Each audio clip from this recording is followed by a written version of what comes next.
ne bazze nabo nalebo Muhammad Mwanga Kikumbi Hajjati Lwirika ate ne onalebo n'abagabe kuve Kasanda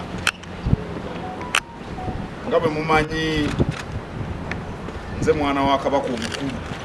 Kubeera mwana wa Kabaka omukulu kitegeeza nti abantu ba Kabaka bonna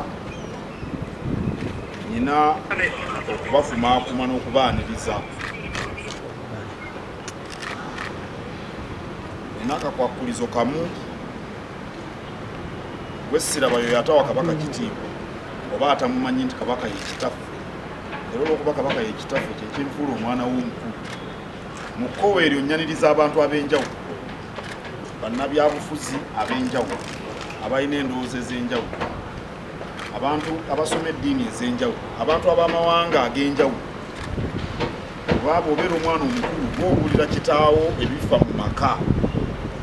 Awo nno mu kkowe eryo nasanyuse nnyo okwaniriza Honorable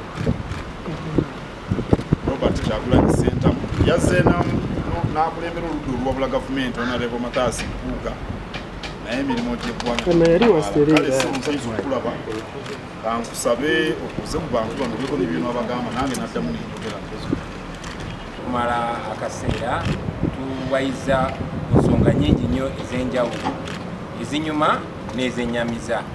Tukonye ku bintu bingi nnyo tutajja kubatanyiza wano naye ekikulu waliwo ensonga zetubadde tutayinza kutayogerako.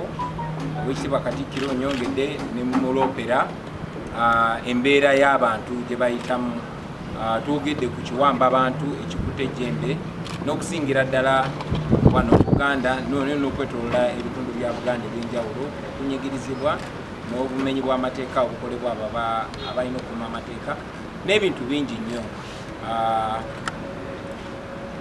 Tusuubira nti gye bujja of course tusabye Katikkiro eddoboozi wakati mu mwebaza okulisitula eryayanira eddembe ly'abantu. Tusabye eddoboozi eryo lyeyongere erivumirira ekiwamba abantu n'okunyigirizibwa kw'abantu.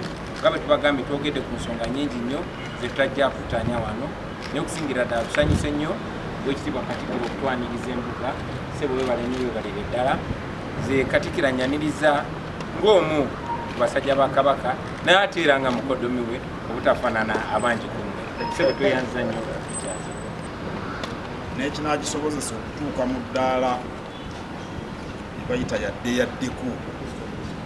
Kyetaaga nga tuwuliziganya nga bannayuganda. Sirowooza nti waliwo ensonga etasobola kwogerwako. Awo nno ffe tulina eddoboozi ng'Obwakabaka erigamba nti bannabyabufuzi ku mitendera gyonna ekisooka basinganemu ekitiibwa, ekyokubiri bawuliziganye nga bw'abiraba. Ensi tumanyi nyingi ezibaddemu ebizibu. Tugambe South Africa waliyo abakabbulu myaka 300 nga batulugunya omwana w'omuddugavu, naye ekyabasobozesa okutereeza ensi kwaliira kutuula. Awo nno twagala obukulembeze nga butambulira mu mateeka, amateeka gasibwemu ekitiibwa, abantu nga bawuliziganya. Kitwetaagisa okukakkanya obusungu mu Uganda kuba Uganda tulina emu ffenna. Tukakkanya obusungu kitusobozesa okutuula ne twogera ku nsonga enkulu ez'essimba ezikwata ku bantu bonna. Era eyo yejja okubeera ensibuko oba omusingi gw'enkulaakulana mu nsi yaffe. Ndowooza nti okuwuliziganya nsonga nkulu, era tunaba tuwuliziganya ebizibu byonna tujja kusobola okubinogera eddagala kuba Uganda tulina emu. Abantu tukyuka naye Uganda ejja kuba nga tekyuka. Awo nno twaniriza tusisinkane tunyunyemu, kijja kuyamba Obwakabaka, kijja kuyamba ne Uganda.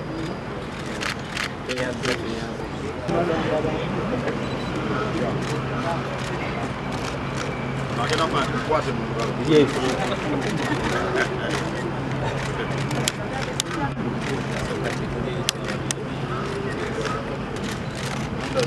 Kyala Kyagulanyi.